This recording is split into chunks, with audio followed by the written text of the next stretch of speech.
All right, this is a first try. Not bad. So you have all this extra wire now, and this is going to need to get tucked up behind here, maybe even strapped to this bracket.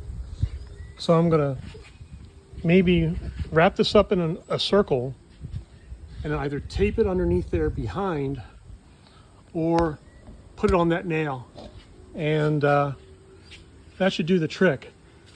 I just want to make sure that that nail doesn't wind up puncturing the solar panel, and I think that's going to do the trick. You can see here that it's got a blinking charge light on it, ever so dim.